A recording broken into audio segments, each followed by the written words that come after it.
The stagecoach rattled to a stop outside the general store in Fort Garland, Colorado, and through the dusty window, Isaac Ingram saw her step down onto the wooden boardwalk, one trembling hand gripping the doorframe as if she might collapse without its support. It was late summer in 1878, and the afternoon sun beat down mercilessly on the small town nestled in the San Luis Valley. But the woman wore a shawl pulled tight around her shoulders despite the heat, hiding something Isaac suspected had nothing to do with modesty. He had been loading supplies onto his wagon when the stage arrived, and something about the way she moved, cautious and pained, made him pause with a flour sack balanced on his shoulder. She was young, maybe 22 or 23, with dark auburn hair that had once been pinned up properly but now hung in loose, disheveled waves around a face that would have been beautiful if not for the purple bruise spreading across her left cheekbone. Her dress was fine quality, emerald green silk that spoke of money and Eastern refinement, but it was torn at the shoulder and stained with what looked like blood. Isaac set down the flour sack and watched as she took 2 hesitant steps toward the general store before her knees buckled. He was moving before conscious thought caught up with his body, crossing the dusty street in long strides and catching her just before she hit the ground. She cried out when his hands touched her, a sharp sound of terror that cut through him like a knife. "Easy now," he said quietly, loosening his grip but keeping her steady. "I am not going to hurt you. You are safe." Her eyes, green as spring grass, met his for the first time, and he saw such depths of fear and exhaustion there that something protective and fierce awoke in his chest. She was shaking, he realized, trembling like a leaf in a storm. "Can you stand?" he asked gently. She nodded, though when he carefully released her, she swayed on her feet. Up close, he could see more bruises disappearing beneath the collar of her dress, and her right wrist was swollen and discolored. "I need a room," she whispered, her voice hoarse as if from screaming. "Please, is there a hotel?" "There is a boarding house 2 buildings down," Isaac told her, studying her pale face with concern. "But miss, you look like you need a doctor more than a room." "No doctor," she said quickly, panic flashing in her eyes. "Please, no questions, I just need somewhere to rest." Isaac hesitated. Every instinct told him this woman was running from something, or someone, and that whoever had put those bruises on her delicate skin might not be far behind. He was 30 years old and had seen enough of life's cruelties during his time working cattle drives from Texas to Montana to recognize the signs of a woman who had been badly hurt. "My name is Isaac Ingram," he said, keeping his voice low and calm. "I own a ranch about 5 miles north of town. If you need somewhere safe to stay, somewhere away from prying eyes, you would be welcome there. My sister lives with me and serves as housekeeper. You would have your own room, and I give you my word that no one will bother you." She stared at him as if trying to determine whether this was some kind of trap.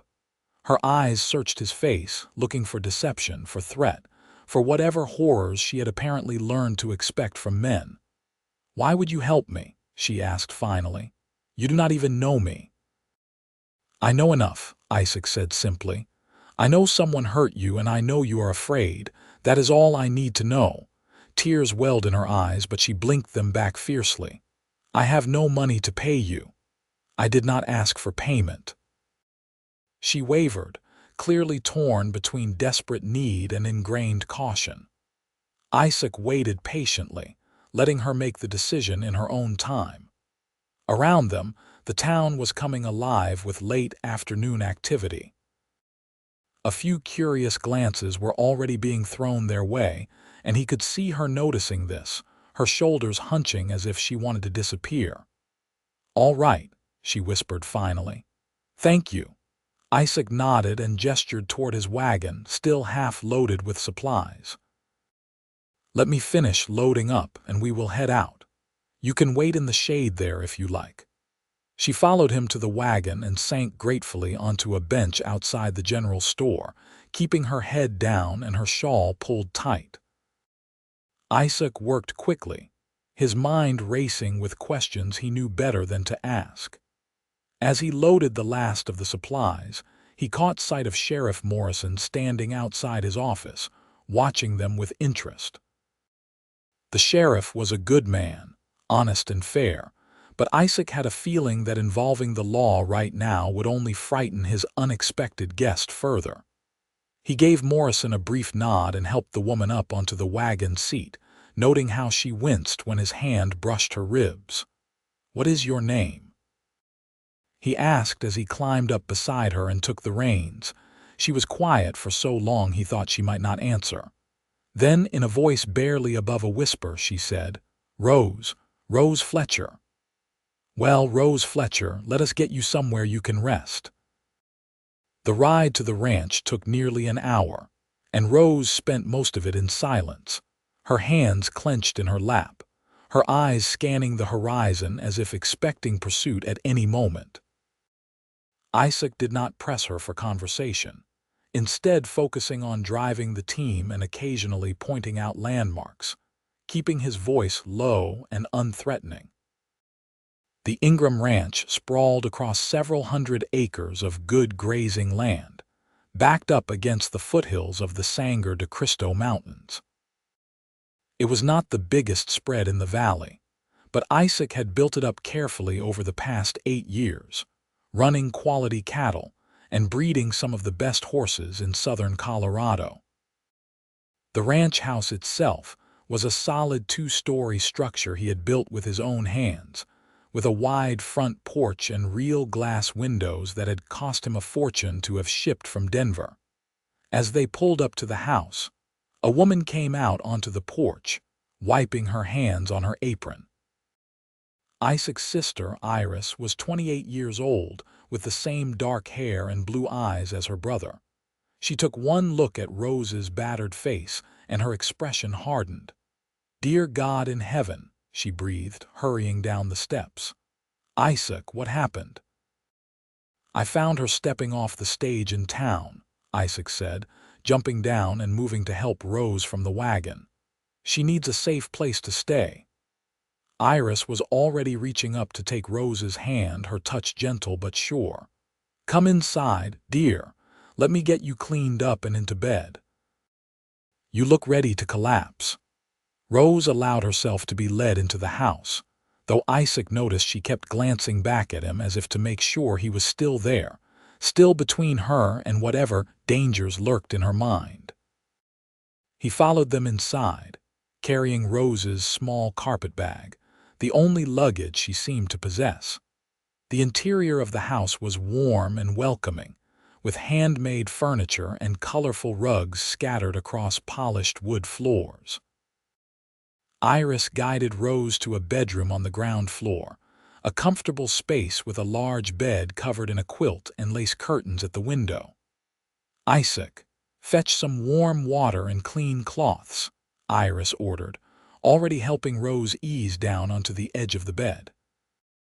"And some of that salve we use for the horse's cuts. It works just as well on people." Isaac did as he was told, grateful that Iris had taken charge. When he returned with the supplies, he found Rose sitting very still while his sister carefully removed her torn shawl. The damage was worse than he had thought. Bruises covered her arms in patterns that looked like fingerprints, and when Iris helped her ease out of her dress, revealing a simple cotton shift beneath, he could see more bruising across her ribs and back.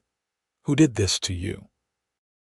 Iris asked quietly, her hands shaking with suppressed rage as she dampened a cloth and began cleaning a cut on Rose's shoulder. Rose flinched at the question but did not answer.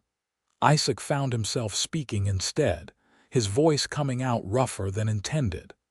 "It does not matter who did it. What matters is that no one will ever hurt you again, not while you are under this roof." Rose's eyes snapped to his, wide and disbelieving. "You cannot promise that." "I can and I do," Isaac said firmly. Whatever you are running from, whoever you are afraid of, they will have to go through me to get to you. And I promise you, Rose Fletcher, that is not going to happen." Something broke in her expression then, the careful control she had been maintaining shattering like glass. Tears spilled down her cheeks as great, shuddering sobs racked her body. Iris immediately gathered her close, holding her gently and making soft, soothing sounds while Isaac stood helplessly by, his hands clenched into fists at his sides. He had meant every word.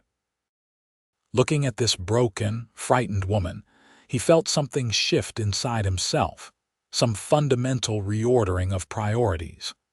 He barely knew her, but already he knew he would protect her with his life if necessary. "Let me finish getting her cleaned up," Iris said softly, glancing at Isaac over Rose's shaking shoulders. "Maybe you could make some tea, and there is stew from dinner keeping warm on the stove." Isaac nodded and left the room, closing the door quietly behind him. In the kitchen, he busied himself with the kettle and the stew, his mind working through the implications of what he had done.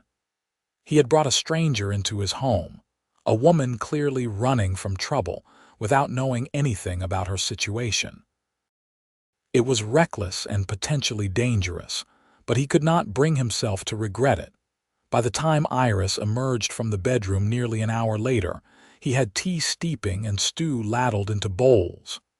"She is resting," Iris said, washing her hands at the basin. "I gave her one of my nightgowns and got her into bed. She fell asleep almost immediately, poor thing.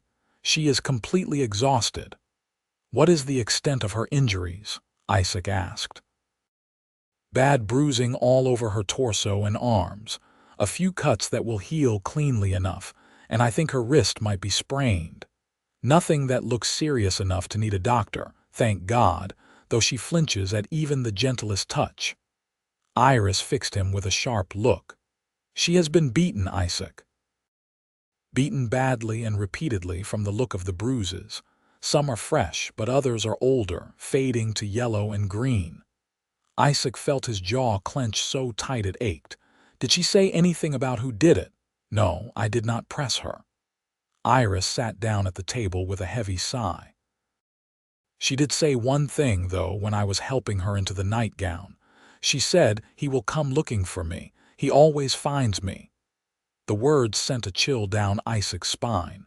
"Then we will be ready when he does." Over the following days, Rose slowly began to emerge from her shell, though the fear never entirely left her eyes. She spent most of her time in her room at first, venturing out only when Iris coaxed her to the kitchen for meals.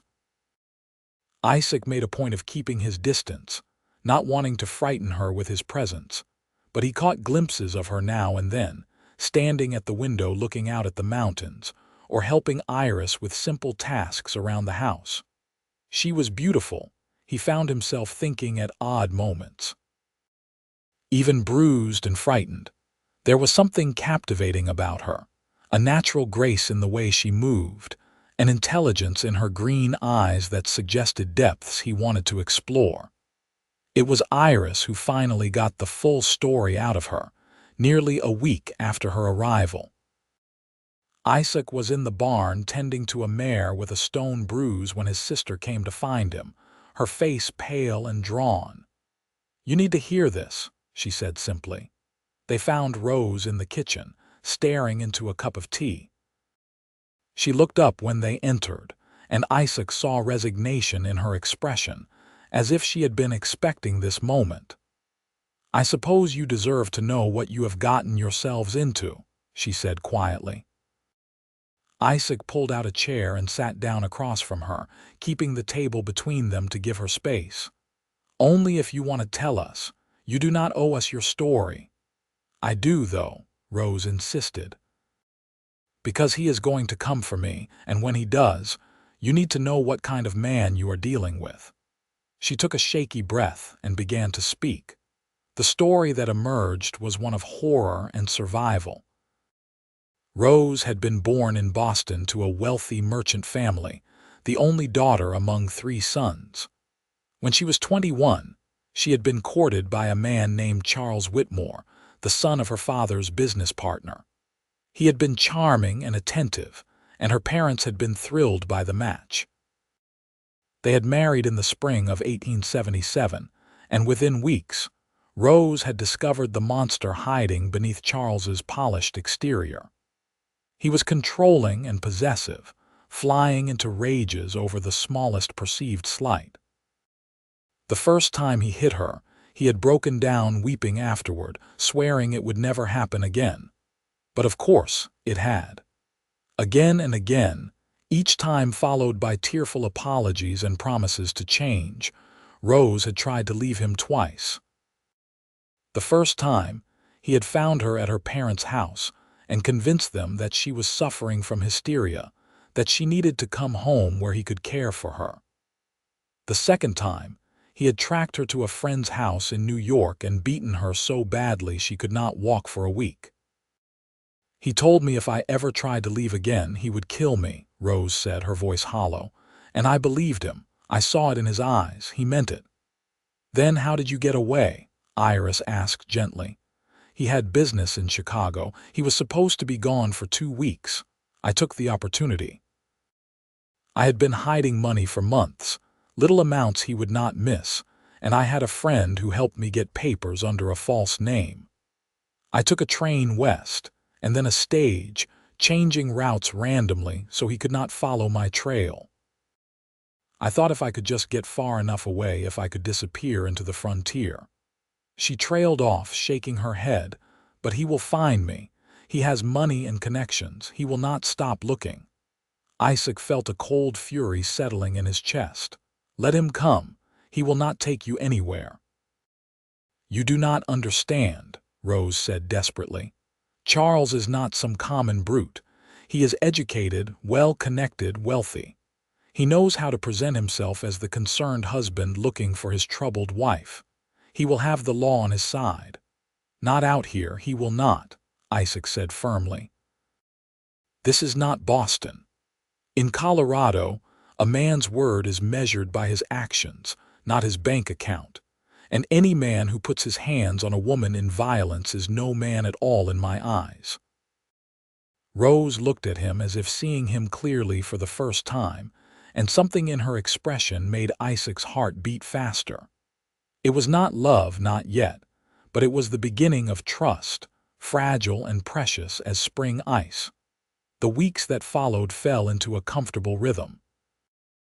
Rose grew stronger, her bruises fading to shadows and then disappearing altogether. She began helping Iris with the household tasks, and Isaac noticed that she seemed to find peace in the simple, honest work. She learned to bake bread and tend the vegetable garden, to preserve fruits and mend clothes. Isaac found excuses to be around the house more than usual. He would come in for lunch and linger over coffee, listening to Rose and Iris talk. He taught Rose to ride, starting her on his gentlest mare, and discovered she had a natural seat and quick reflexes. They would ride out in the early mornings when the air was still cool, and gradually, Rose began to talk about things other than her fear.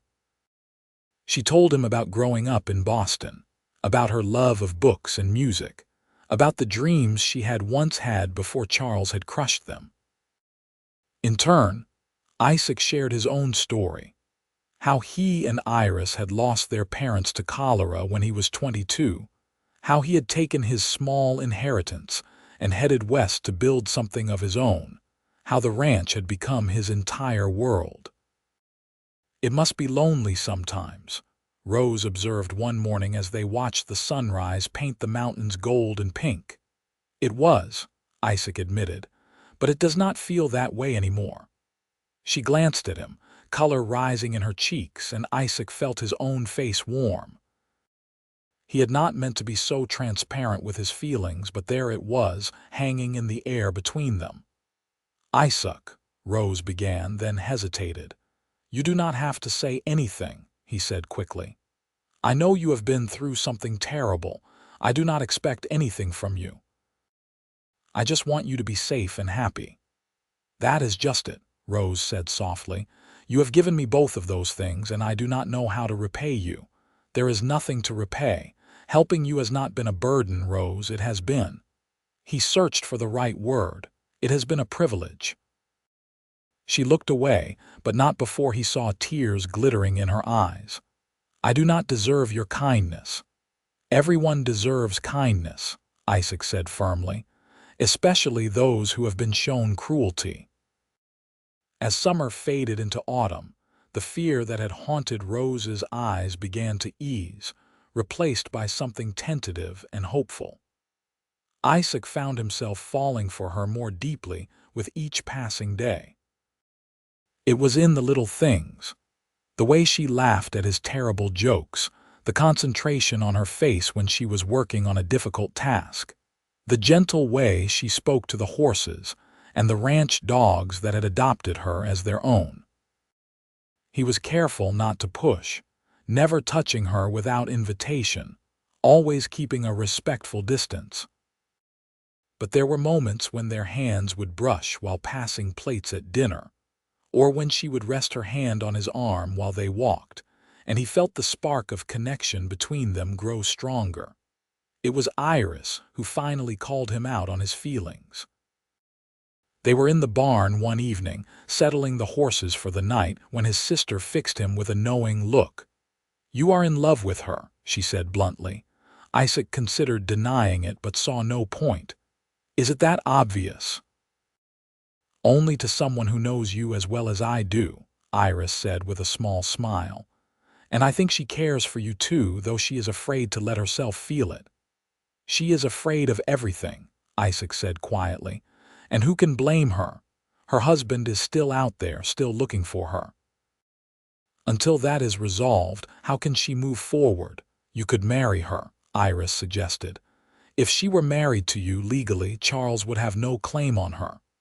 "She is already married," Isaac pointed out. "And even if she were not, I would not ask her to marry me just for protection. When I ask Rose to marry me, and I will ask her, I want it to be because she loves me, not because she needs me." Iris studied him for a long moment. "You are a good man, Isaac Ingram. She is lucky to have found you." "I am the lucky one," Isaac said simply. The confrontation they had all been dreading came on a cold October morning. Isaac was out checking fences in the far pasture when he heard the sound of horses approaching the ranch at a gallop.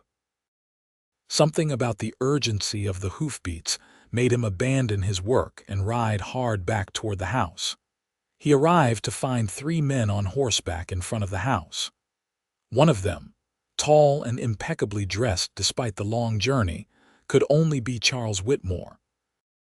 He had the kind of handsome face that would have been pleasant if not for the coldness in his eyes and the cruel set of his mouth.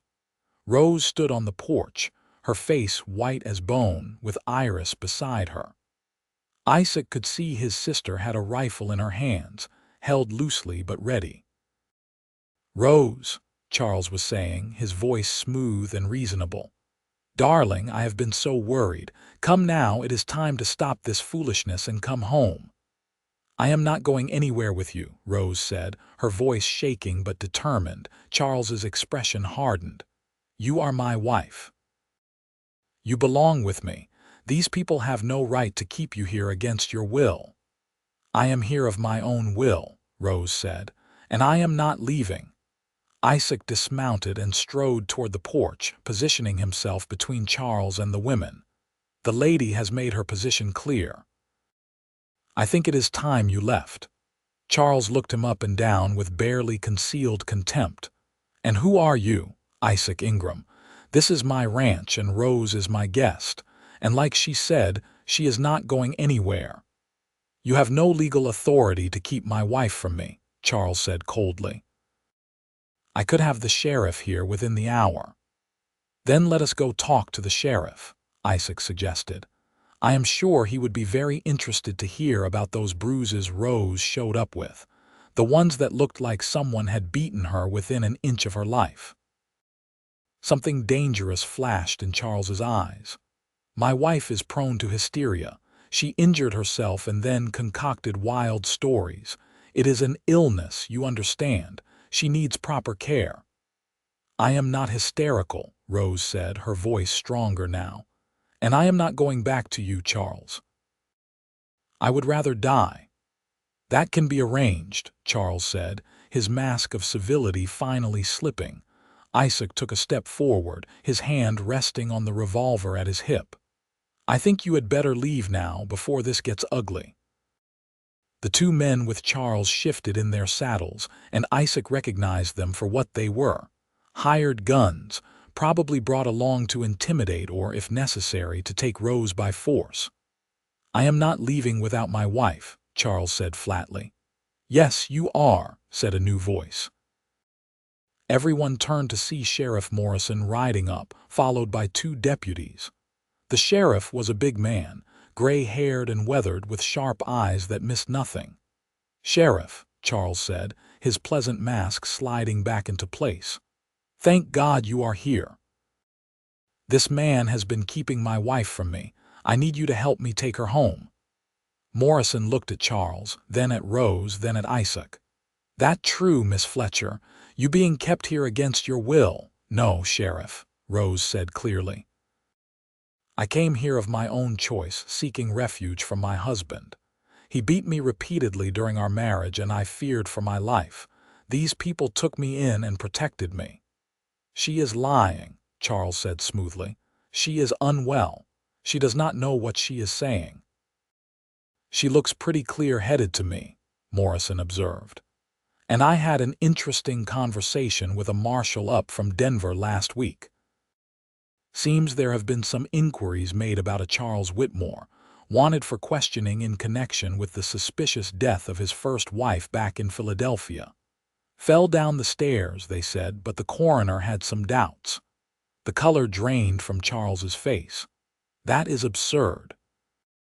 I have never been married before. Funny thing, records say different, Morrison continued.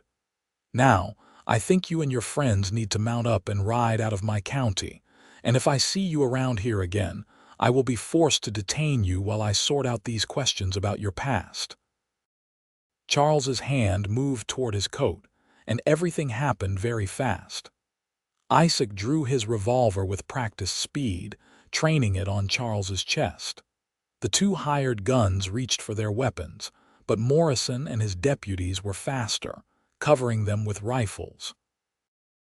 I would not, Morrison said calmly. You are outnumbered and outgunned. Now I am going to count to 10, and by the time I finish, I want to see nothing but your backs disappearing toward the horizon. 1. Charles stared at Rose with such hatred that Isaac saw her flinch. This is not over. 2. I will find you. No matter where you run, I will find you. 3. You belong to me, Rose, until death do us part. 4. Morrison's counting continued, steady and implacable. At 7, Charles finally wheeled his horse around and spurred it into a gallop, his hired men following close behind. They watched until the three riders were nothing but dust on the horizon. Thank you, Sheriff, Isaac said, holstering his gun. Thank Dr. Patterson in Denver, Morrison said. He is the one who sent word about Whitmore when he heard a man matching his description, was making inquiries about a woman who had come west. Seems the good doctor had his suspicions about that first wife's death and has been gathering evidence ever since. He tipped his hat to Rose. Miss Fletcher, I think you might want to consult with a lawyer about getting an annulment or divorce. I have a friend in Denver who specializes in such matters. I will write you an introduction. Rose's legs seemed to give out, and she sat down hard on the porch steps. Is it really over? Is he really gone? He will be back, Morrison said honestly. Men like that do not give up easy. But next time he shows his face in Colorado, I will have legal grounds to arrest him. And by then, hopefully, you will be free of him legally as well. After the sheriff left, Isaac found Rose still sitting on the porch steps staring out at the mountains. He sat down beside her, careful to leave space between them. You did it, he said quietly. You stood up to him. I was terrified, Rose admitted. When I saw him riding up, I thought my heart would stop. But then I realized something. I was not that same broken woman he had made me believe I was.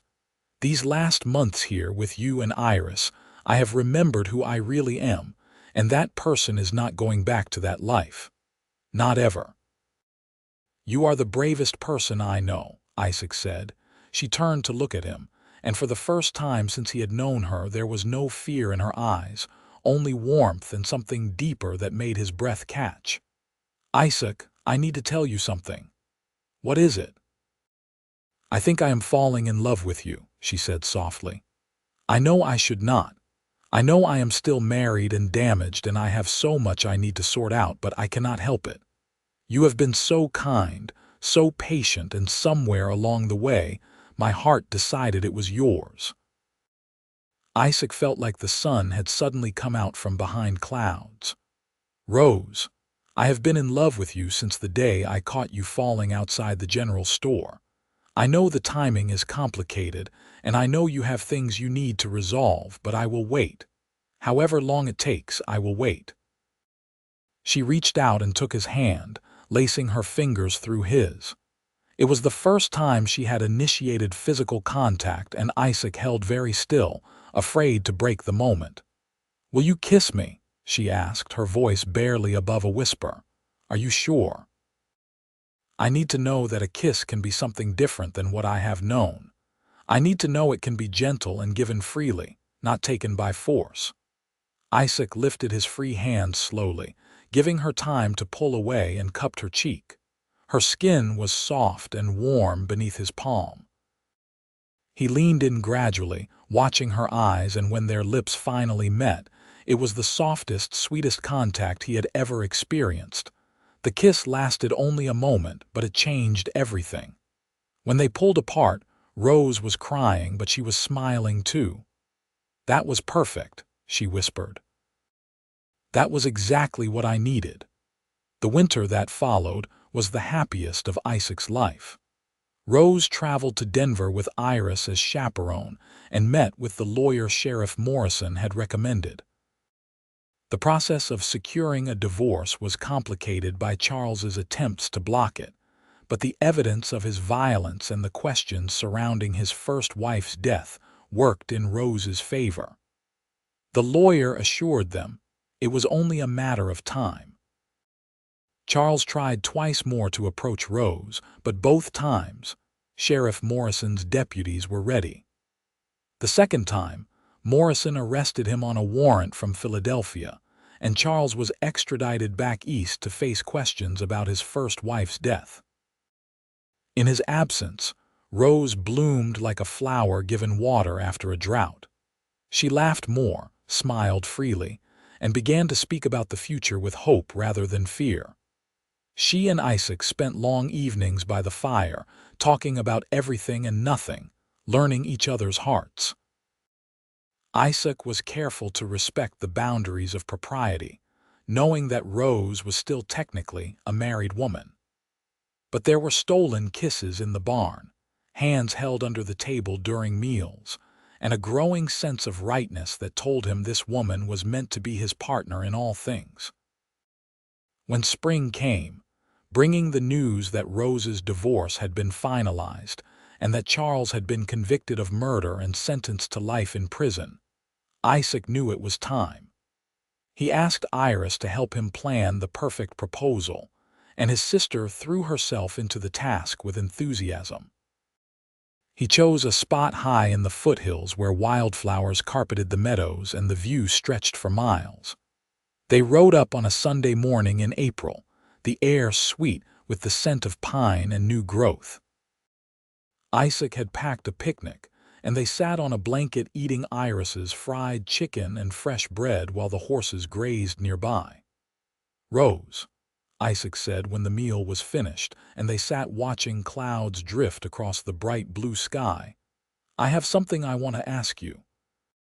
She turned to him, her green eyes bright with curiosity and something that looked very much like anticipation. What is it? He took both her hands in his heart pounding. I know we have not known each other a full year yet. I know you have been through terrible things and might need more time to heal. But I also know that I love you more than I thought it was possible to love anyone. You make every day brighter. You make me want to be a better man, and I cannot imagine my future without you in it. Isaac released one of her hands to pull a small box from his pocket. Inside was a simple gold band with a small emerald, the color of her eyes, set in the center. Rose Fletcher, will you marry me? Will you let me spend the rest of my life keeping my promise that no one will ever hurt you again? Tears streamed down Rose's face, but she was smiling wider than he had ever seen. Yes, yes, Isaac, I will marry you. I love you so much it frightens me sometimes, but it is a good kind of fear, the kind that comes from having something precious to lose. He slipped the ring onto her finger, and then he was kissing her, and she was kissing him back, and the world seemed to tilt on its axis in the best possible way. They were married in June in a simple ceremony at the church in Fort Garland, with half the town in attendance. Iris served as witness, crying happy tears throughout the entire service. Rose wore a dress of cream-colored lace that Iris had helped her sew, and Isaac wore his Sunday best, polished until it shone. When the preacher pronounced them man and wife, and Isaac kissed his bride, he felt complete in a way he never had before. Looking into Rose's eyes, he saw his own joy reflected back at him, along with love and trust and the promise of all the tomorrows they would share.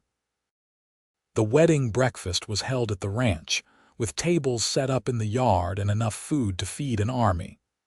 There was music and dancing, and Isaac held Rose close as they swayed to a fiddle tune, his arms around her waist, her head resting on his shoulder. "Happy," he murmured into her hair. "Happier than I ever thought possible," she replied. "Sometimes I cannot believe this is real, that you are real." "I am real and this is real and I am never letting you go," he promised. Their wedding night was gentle and sweet, with Isaac taking great care to show Rose that physical love could be tender and mutual, nothing like the violence she had endured. She cried afterward, but she told him they were tears of healing, of washing away the old pain and making room for new joy. The years that followed were good ones. Rose took to ranch life with enthusiasm, proving to be a skilled hand with the horses and a natural head for the business side of things. She started keeping the books and discovered she had a talent for numbers and organization. Under her management, the ranch prospered, and Isaac was more than happy to let her take the lead in that area. Iris eventually married a local rancher named Thomas Caldwell, and they built a home on the neighboring property. She and Rose remained close, and the two families often shared meals and holidays. In the spring of 1881, Rose gave birth to their first child, a boy they named James. Isaac held his son for the first time with shaking hands, overwhelmed by the fierce protective love that surged through him. He looked at Rose, exhausted but radiant in the bed, and felt his heart expand even further. "We made this," he said in wonder. "We made a person." "We did," Rose agreed, smiling, "and he is perfect." James was followed 2 years later by a daughter they named Eleanor, and then another son, William, 2 years after that. The ranch house rang with the sounds of children laughing and playing, and Isaac often found himself stopping in the middle of his work just to watch his family, marveling at the life they had built together. Rose proved to be a wonderful mother, patient and loving, and Isaac could see her healing more completely with each passing year. There were still moments when shadows crossed her face, when some random thing would trigger a memory of darker times, but they were becoming fewer and farther between. One evening when James was 6 and Eleanor was 4, Isaac found Rose standing on the porch watching the children play in the yard, William toddling after his older siblings with determination. "What are you thinking about?" he asked, wrapping his arms around her from behind. She leaned back against him with a contented sigh. "I was thinking about that first day when I stepped off the stage in Fort Garland. I was so frightened, so certain my life was over. And then you were there and you made me a promise. That no one would ever hurt you again," Isaac said, remembering. "You kept that promise," Rose said, turning in his arms to face him. "But you did so much more than that. You taught me to trust again, to love again, to believe that I deserved happiness. You gave me a home and a family and a life I never dared to dream of." "You gave me all those things too," Isaac said, touching his forehead to hers. "You are my heart, Rose, you and the children. You are everything." As the sun set over the mountains, painting the sky in shades of gold and crimson, they stood together on the porch, watching their children play. The sounds of their laughter drifted on the evening air, mingling with the lowing of cattle in the distance and the chirp of crickets in the grass. The years continued to pass in a blur of seasons, each one bringing its own joys and challenges. The children grew strong and healthy, learning to ride almost before they could walk, helping with the ranch work as they got older. James showed a natural talent with horses, able to gentle even the most skittish animals with patience and kindness. Alina inherited her mother's head for figures and her father's stubbornness, a combination that promised great things. William was quieter than his siblings, but possessed a deep well of compassion and a gift for seeing what others needed. The ranch continued to prosper. Isaac and Rose made a formidable team, his knowledge of the land and cattle combined with her business acumen creating something greater than either could have achieved alone. They added more acreage, improved their breeding stock, and became known throughout Colorado for the quality of their horses. Through it all, their love only deepened. Isaac never stopped being grateful for Rose, never took for granted the miracle of her presence in his life. He made sure to tell her he loved her every single day, to show her through word and deed that she was treasured. Rose, for her part, had transformed from the frightened woman who had arrived with bruises and fear into a confident, capable partner who stood shoulder to shoulder with her husband through every triumph and trial. The ranch became known not just for its livestock, but for the hospitality of its owners. Rose had a gift for making everyone feel welcome, and the Ingram Ranch House became a gathering place for neighbors and travelers alike. When James turned 18 in 1899, Isaac gave him a section of land to manage on his own, teaching him the responsibilities of ownership while still being there to guide him. Alina, at 16, declared her intention to attend college in Denver to study business, and though it pained Isaac to think of his daughter so far away, he and Rose supported her dreams. "She gets that independence from you," Isaac told Rose as they watched Alina pack for her journey east. "And the courage to pursue it from you," Rose replied. William, at 14, was still finding his path, but Isaac had no doubt he would discover it in his own time. As Isaac approached his 50th birthday, he found himself reflecting on the journey that had brought him to this point. From that moment in Fort Garland, when he had seen a frightened woman step down from a stage, through all the days and years that followed, his life had been richer and fuller than he ever could have imagined. One warm summer evening in 1900, Isaac and Rose sat on the porch swing they had installed years ago, watching the sunset. Their children were all visiting Iris and Thomas for the evening, and they had the rare luxury of quiet and solitude. "Do you ever think about how different things could have been?" Rose asked, her hand in his. "If you had not been in Fort Garland that day, if you had not offered to help me all the time," Isaac admitted. "And every time I thank God that I was in the right place at the right time." "I used to have nightmares," Rose said softly. "About Charles finding me, about being dragged back to that life. But I have not had one of those dreams in years. Do you know what I dream about now?" "What?" "The future. I dream about watching our children build their own lives, about becoming grandparents someday, about growing old with you. Happy dreams. Peaceful dreams." Isaac kissed her temple, breathing in the familiar scent of her hair. "Those are good dreams. And they are going to come true. Every one of them." And they did. James married a local girl named Sarah in 1903, and they gave Isaac and Rose their first grandchild, a daughter named Rose after her grandmother, in 1904. Elena returned from college with a degree and a fiancé, a young lawyer named Michael, and they settled in Denver but visited the ranch often. William surprised everyone by announcing his intention to become a doctor, and he left for medical school with his parents' blessing and support. As Isaac and Rose entered their 60s, they gradually handed over more of the ranch operations to James and Sarah, though they remained active and involved.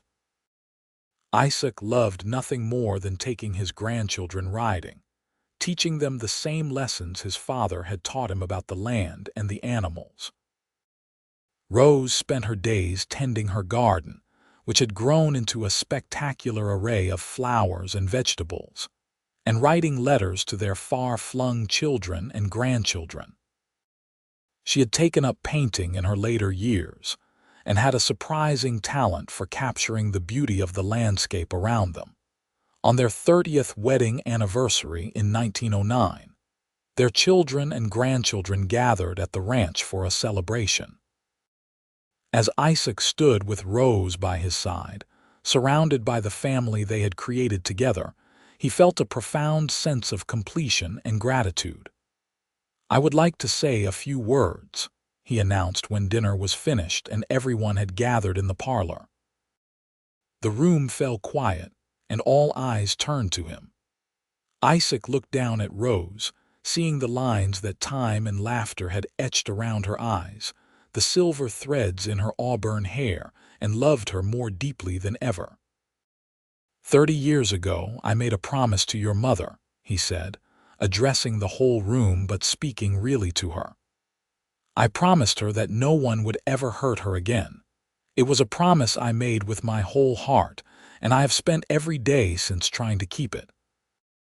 But what I did not know then was that she would give me so much more in return." He squeezed Rose's hand gently. "She gave me a partnership built on respect and love. She gave me the family I see before me now. She gave me a reason to be the best man I could be. She took the life I had built and made it a home. She took my solitary existence and filled it with love and laughter and purpose." Isaac's voice grew rough with emotion. "I thought I was rescuing her that day in Fort Garland, but the truth is, she rescued me right back. She taught me what it really means to love someone, to choose them every single day, through good times and hard times, in sickness and in health. She made me believe in miracles." Rose was crying now, and so were half the people in the room. Isaac pulled her close and kissed her forehead. "So here is what I want you all to know," he continued, looking at his children and grandchildren. "True love is not a fairy tale. It is a choice and a commitment. It is showing up every day and doing the work. It is being kind when it would be easier to be cruel, being patient when you want to be angry, being forgiving when you have been hurt. Your mother and I have built something beautiful together, not because it was easy, but because we decided it was worth it." The room erupted in applause, and James raised his glass in a toast. "To Ma and Pa, the finest example of love any of us could hope to follow." As glasses clinked and voices raised in celebration, Isaac and Rose slipped out onto the porch for a moment of quiet. The stars were beginning to appear in the darkening sky, and the mountains stood as eternal sentinels in the distance. "That was a beautiful speech," Rose said, wiping her eyes. "It was nothing but the truth," Isaac replied. You know, when I think back to that day in Fort Garland, I remember thinking you looked like you had given up on everything. On life, on happiness, on hope. But you had not given up, not really. You were still fighting, still surviving, still looking for a way out. I was at the end of my rope, Rose admitted. If you had not been there, I do not know what I would have done. But I was there, Isaac said firmly, and you were brave enough to trust me, and look at what we built from that moment of faith. They stood in comfortable silence for a while, listening to the sounds of their family laughing and talking inside the house. This, Isaac thought, this was what life was meant to be. Not perfect, not without its struggles, but full of love and connection and meaning. As the years continued to march forward, Isaac and Rose grew older with grace. They suffered the inevitable aches and pains of aging bodies, but they faced them together, supporting each other through illness and injury with the same devotion that had characterized their entire marriage. When Isaac was 71, he suffered a bad fall from a horse and broke his hip.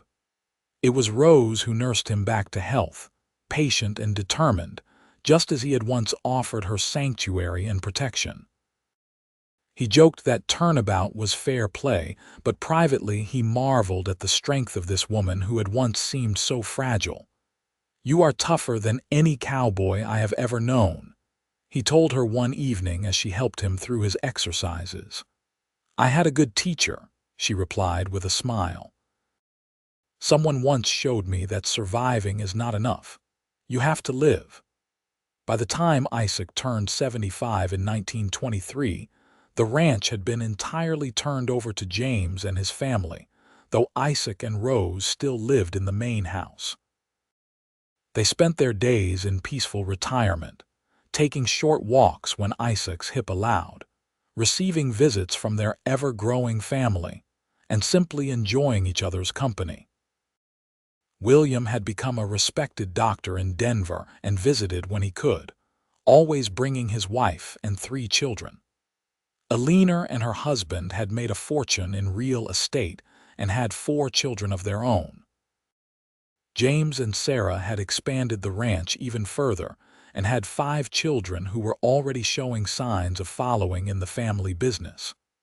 On a cool autumn evening in 1924, Isaac and Rose sat on their porch swing, wrapped in blankets against the chill. Isaac was 76, Rose was 68, and they had been married for 43 years. "My bones are telling me winter is coming early this year," Isaac observed, watching the leaves drift down from the cottonwood trees. "Your bones have been remarkably accurate over the years," Rose agreed. "We should probably warn James to get the cattle moved to lower pasture sooner than usual." "Already told him this morning," Isaac said with satisfaction. "That boy listens well." "He learned from the best," Rose said, leaning her head on Isaac's shoulder. They sat in comfortable silence as the sun sank lower, painting the mountains in shades of purple and gold. Isaac reflected on the incredible journey of his life, from an orphaned young man trying to build something from nothing to this moment, surrounded by family and love, and the legacy he and Rose had created together. "Isaac," Rose said softly, "do you remember what you said to me that first day? The promise you made, that no one would ever hurt you again," Isaac replied. "I remember every word." "You kept that promise," Rose said, "but you did so much more. You gave me a life beyond my wildest dreams. You gave me love and family and a home. You gave me myself back." "You did the same for me," Isaac said, pressing a kiss to the top of her head. "I was alive before I met you, but I was not really living. You taught me what it meant to have a partner, to build something with someone, to love so deeply it becomes part of who you are." "I love you, Isaac Ingram," Rose said. "I have loved you for over 40 years, and I will love you for whatever time we have left." "And I love you, Rose Ingram," he replied. "More today than yesterday and less than tomorrow."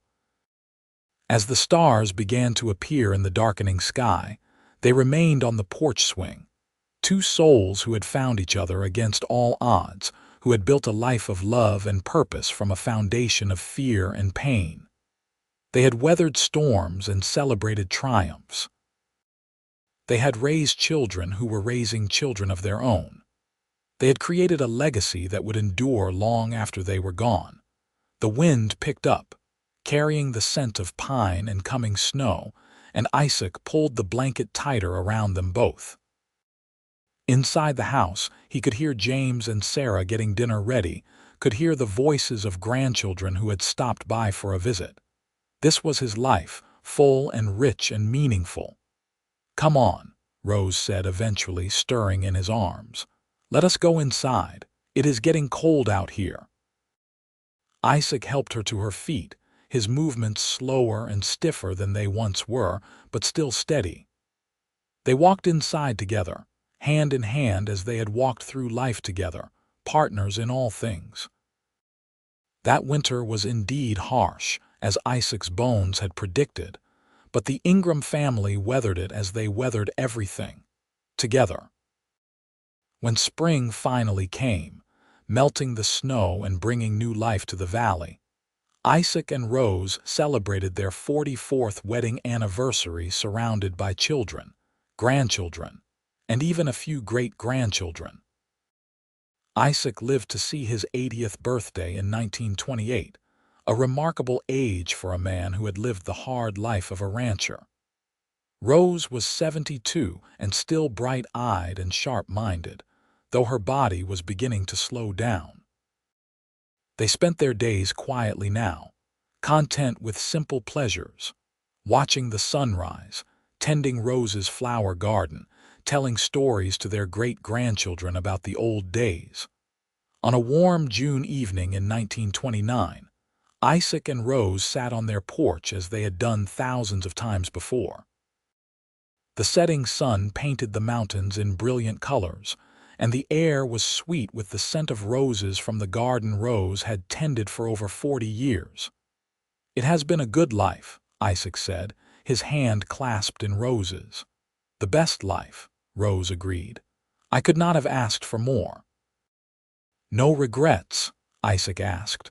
Rose was quiet for a moment, thinking. "Only one," she said finally.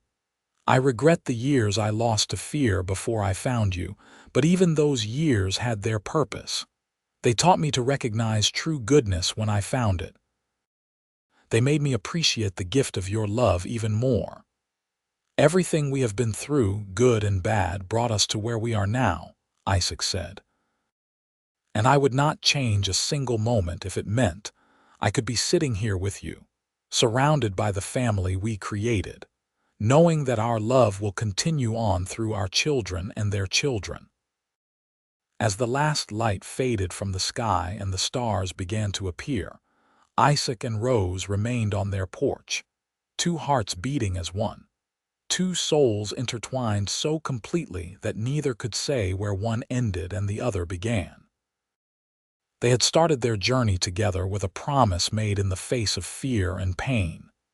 They had built on that promise day by day, year by year, until it had become the foundation of a legacy that would endure. The bruises had long since faded. The fear had been conquered. In their place was love, deep and true and eternal. And as Isaac and Rose sat together watching the night sky, they knew with absolute certainty that this was exactly how their story was meant to unfold. Their hands remained clasped as darkness fell completely, and one by one, the stars came out to light the sky above the Colorado ranch where two souls had found each other, had built a life together, and had proved that love, real and true and chosen every single day, could overcome anything. Isaac passed peacefully in his sleep in the winter of 1930, at the age of 81, with Rose holding his hand and his family gathered around him. His last words were, "I love you," spoken to the woman who had been his partner for 49 years.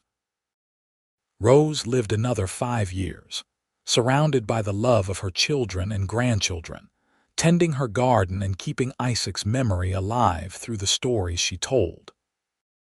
She spoke often of the cowboy who had caught her when she fell, who had promised that no one would ever hurt her again, and who had spent every day of their marriage keeping that promise while teaching her what love truly meant. When Rose passed in the spring of 1935, at the age of 78, she was buried beside Isaac on a hill overlooking the ranch they had built together. Their children had a stone carved that read simply, "Isaac and Rose Ingram, partners in life and love, together forever."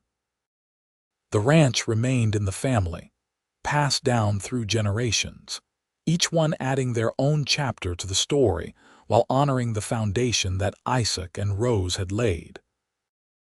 The tale of how they met, of the promise Isaac had made and kept, of the love they had built from ashes and fear, became family legend, told and retold to each new generation.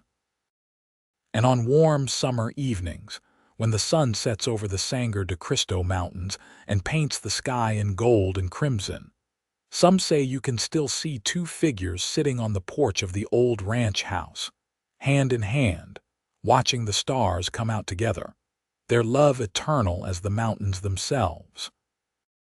The Ingram legacy continued strong into the future, with each generation learning from Isaac and Rose's example that true love is not about perfection or ease, but about choosing each other every single day, about keeping promises even when it is hard, about building something beautiful from broken pieces. Their story became a beacon of hope, proving that no matter how dark the past, no matter how deep the scars, love and kindness and unwavering commitment can heal all wounds and create something extraordinary.